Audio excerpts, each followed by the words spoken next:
This is an amazing conclusion. I couldn't ever conclude this session without this strong and powerful statement.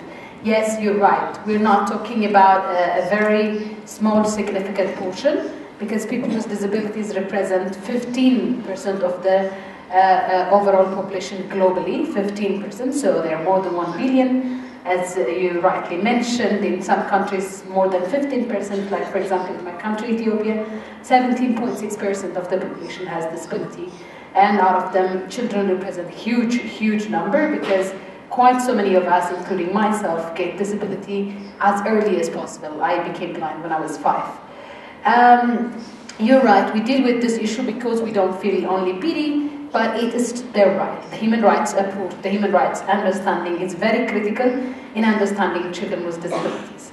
I had the chance to review most of the legal proceedings of the UN Convention on the Rights of Persons with Disabilities Committee, and in that committee, there is no single country in the world, from those reviewed so far, which are more than 50 states so far reviewed, all of them had issues on access to justice, including UK, whom we think is very much advanced and civilized.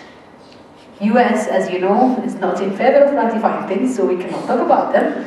But UK and the other European countries, whom we really say are civilized, have got points, have got comments on access to justice for people with disabilities. And I fully agree about the schools becoming the natural places to start inclusion. They are natural fields to start inclusion. I am a hybrid. I have learned in special school until grade 6. Then I have joined in regular school after grade 7. My experience tells me that unless we start as early as possible, it becomes very artificial.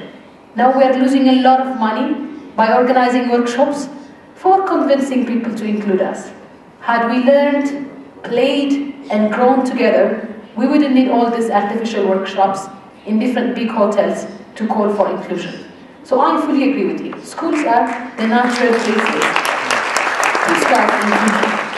Unfortunately, we have still special schools. And some people in Africa are in favor of special schools. However, the UN Convention on the Rights of Persons with Disabilities is very clear on its general comment on Article 24 on education. The general comment says right to inclusive education. Now, the tendency is that there are some groups in Africa who want to mobilize again to say that this general comment doesn't represent Africa. That's not true. Africa didn't have institutions before.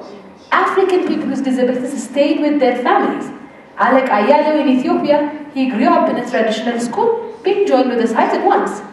All of the special schools I know in Ethiopia were financed by missionaries from the West. So institutionalization was never an African culture. So I really am loud on this and call for inclusive education is the right place to start for inclusive justice, for inclusive employment, for inclusive health. By saying so, I would like to request all of you to give a round of applause for these amazing distinguished panelists. I think they deserve this very well. And you, very active fellow participants, really deserve a very nice refreshing coffee and tea break. So I would inform you that this session is paused, not closed, because I really don't want to close the session. I want you to talk about it on the plane, inside the bathroom, inside your hotels, on Twitter, on Facebook. So I thank you very much for joining us for this session, and I thank all of you. Thank you. And I would like to thank all the panelists, but also the chair, who chaired so well this very important subject.